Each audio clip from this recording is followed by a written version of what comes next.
Hi, everybody. I'm Gary Wasco, head ice technician for Curling Canada. I'm here to talk to you about some stuff that we can maybe simplify for you for preseason operations. So we're going to talk about the following floors. We're going to talk about your compressors, your condensers, your dehumidifiers, stuff that we can look at, your header trench, problems before they become problems.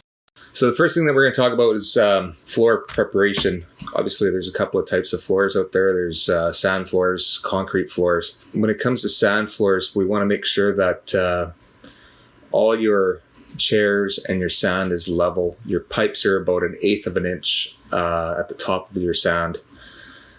And all the paint from the previous years have been raked and basically thrown out the door or recycled. As for concrete floors, we want to make sure that all your concrete floors are nicely washed, clean. You can use a solution of 4 parts vinegar to 1 part water to really neutralize your floor. You're going to look for dark spots, wet spots.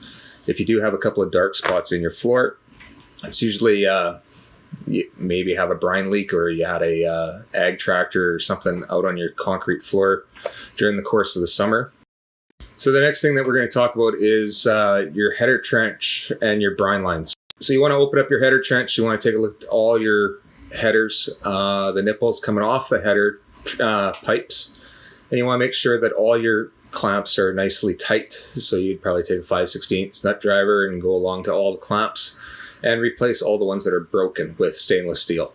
The next thing we're going to talk about is your brine solution, your calcium chloride and your glycol solution that runs in your floor of your curling facility.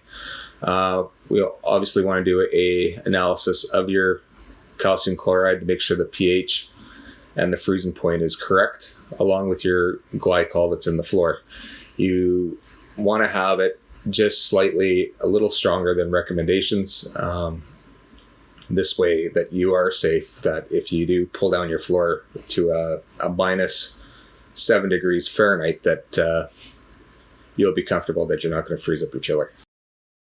Your condenser is probably one of the main components of your refrigeration plant. So talking about a water air cooled condenser, I've had many problems with a couple of clubs that I used to take care of back in the day.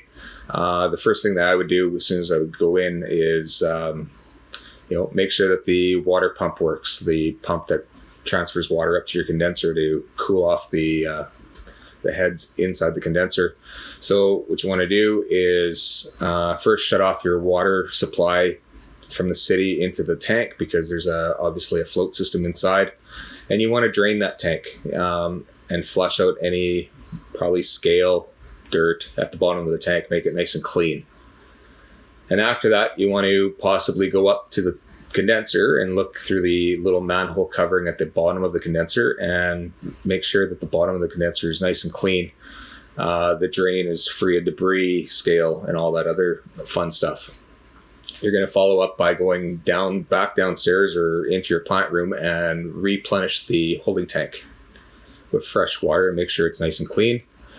And then what you're going to do is you're going to turn your brine pump, or sorry, not your brine pump, but your water pump onto manual. And this is going to send up water up to your condenser. At this time, you're going to stretch out a ladder. You're going to go up top. You're going to take the baffles off, and you're going to go check your spray nozzles. Make sure they're all spraying properly, and that none of them are broken, and replacing before you kind of get into the season. So we've gone through your condenser. Now we're going to look at your brine pump and possibly your compressor motors. So we're going to talk about your brine pump. First of all, your brine pump is the system that moves your fluid around the floor, your calcium chloride or your glycol. So we're going to basically just grab it by the shaft. Hopefully the power is not on to your brine pump, and try to spin it. Now, if it spins freely, it means it's probably in pretty good shape. At this time, you want to possibly pump in a few pumps of grease into the motor bearing, and then go over and put it on manual. Switch your brine pump to manual, and your brine pump should run. Now, if you hear growliness or anything like that, you want to possibly get a hold of your refrigeration company as quick as possible, or your pump company, and get them to come out and take a look at your pump. better now to replace it than halfway through the season. Okay, so your compressors is kind of a key thing that you can do a little bit of pre-maintenance before your refrigeration company comes out to start you up. You could pre-look at your belts, and that's including the belts out on your condenser or on your compressor. You could pre-grease your motors, which is kind of a good thing to do, and also make sure that there's no tightness on your belts over the summer months.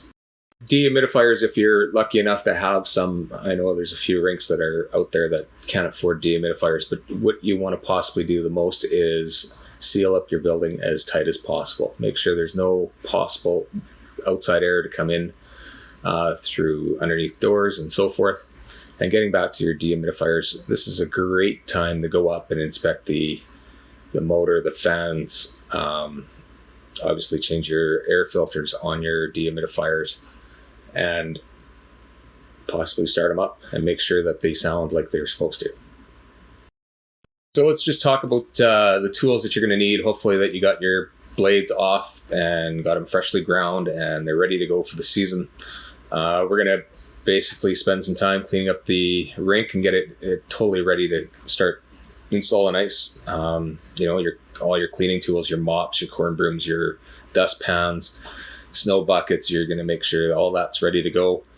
Your ice reading tools such as Eye on the Ice, the Ice Mistress, you have all your stuff up and operational. Your water system, there's lots of people that just think that they just show up, turn the valve on, and away they go. If you're using straight jet ice DI tanks that you want to possibly flush those down and get those into operation, make sure you have another set ordered or in the building ready to go. Reverse osmosis system, you want to basically change all your filters, pre-filters, and they're not very expensive. Even change your membranes, what's $300. Stuff like that. You should have all that ready to go, that as soon as you kick on that power switch to that plant, within 2 days you're ready to rock and roll and put some ice together. Okay, so this is also a good time to take your stones out of storage, and hopefully you had them on their sides somewhat, that they were stored properly. So at this time you're also going to look at the striking bands, make sure that they're in good shape, and your running surfaces. And this is also when you start up your plant, this is a great way to slowly cool off your stones how they're supposed to be cooled off. Most people just bring them out of hot storage and put them down on the ice, and away they go, and they wonder why they pit so much. Just remember that it takes roughly 72 hours for the stones to cool down properly, and that's a slow process. You want to get into the environment and slowly cool down along with your building. And then as your ice kind of gets built and you're ready to go, you want to basically put them on a plastic snow fence, just something that just raises them up over top the ice surface, and let them sit there for about 2 days and just let them really chill right down properly. So hopefully at this time you guys have all your logos and your paint ordered, and you're ready to go to install all those. And if you're reusing logos, you want to make sure that they are free of possible mold that they would have grew over the summer months. Maybe give them a fresh wash or rinse, and should be good to go into the ice for another season. So many curling clubs have different kind of heat source. They either have heat reclaim heaters, which is just a forced fan behind a coil. You basically want to just make sure that everything is nice and tight and secure. But there's a lot of places that have natural gas or propane heaters with a forced fan behind it. What you want to do is stretch out your ladder, go up top, and you want to check your heat exchangers. Your heat exchangers are pretty easy to find. If they have a crack in it, it's going to be a very distinct crack. And if you do have this, please replace your heat exchangers as soon as possible, because what that does is it doesn't burn the gas properly. And what ends up happening is that the gas will actually end up on your ice and causing some serious weird stuff going on that you'll have to fix. So another good thing to do in the fall time, ready to start up and you've been in your rink for a little while, is to wash and repaint your floor in your compressor room.